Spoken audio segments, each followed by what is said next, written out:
আমাদের ঢুকবো। আমি গেলাম চারটা বসি ভাই দুরা দেখ ঘরের চিপা দিয়ে দুটা ফালাইছি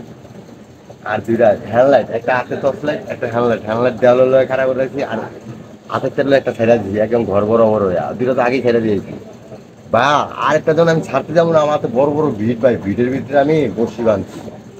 বানুন আমার চোখটা যেতেছে ডাইনে লাইট আমার এনে আমার এখন ওইটা দেখলে ভাই আমি পুরা আমি পুরা আমি কমানি তুমি দেখছি কি করছি পরে আমার ডাইনে চোখটা জায়গা ফট করে আমি লাইটটা ওদিকে লয়ে গেলাম চায়া দিক সব পানির ভিতরে একটু করলা ভাই হকুনের মতো চায়ের উঠে ভাই ভাই এটা ঢিলা লয়ে দেখেন কুত্তার দিকে মারানো চোখটা বন্ধ করে দিব ভাই এই একটা ভিড়টা ভাই ভিড়তে আমি একলাম চোখের একটা পলক নামাইতেছে না ভাই যখন নামাইতেছে না তখন আমি লাইটটা ওর দিকে বরফ করে ধরে আমি ওর মার করতেছি ওই কি আর আকৃতি রাখছি দেখলেন মানুষের মতো নাক, ঠিক আছে, ঠুটিটাও মানুষের মতো, কানটাও মানুষের মতো, ঠিক আছে, মাথাটা হচ্ছে একটু বিলাইয়ের মতো, ঠিক আছে, কিন্তু পুরো পুরো চেহারা হয়েছে।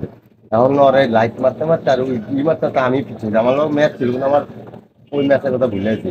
পরে যখন সামনে দিয়ে কেলাইছি আর ভাই ওই জানে না ওইখানে না এতটুকু পানি কিন্তু তার থেকে দুই বিল্লাল দূরে ভাই এতনি পানি না আমরা তুই জায়গায় দেখতেছি আমরা থাকতেছি মানে আমার বাড়িতে কত কিছু খোলা কাটতেছি বলে শয়তান নাই কইছে গেটা কতক্ষণ পরে আমি ঘর থেকে আবার বাইরেছি আমার বাইশটারে ডাকতেছি ওটা গ্রামে বাইশটা উঠবে না ও ঘুমে পায়ে গেছে তো আমি কাপড় বানছি কাপড় বাই না আমি আবার বাইরেছি বাইরিয়া ওইটা আর পাইনি না পাইয়া ওই যে একটা হ্যান্ডলাইট ছিল ওই হ্যান্ডলাইটটা লইয়া পড়ছিল আগে সকাল সকাল যখন হয়েছে আমি তার ঘুমাই নেই সকালে এসে যখন আমি আবার বাইরে হয়েছি গেলাম মাছ ধরতেছি মাছও পাইতেছি আবার আমার লোক গুড্ডু ভাই আছে ওই ইয়ের থেকে একজন ওই সকালবেলা আয় আমার কাছে মাছ ধরার দুই ভাই মাছ ধরতেছে আর ওই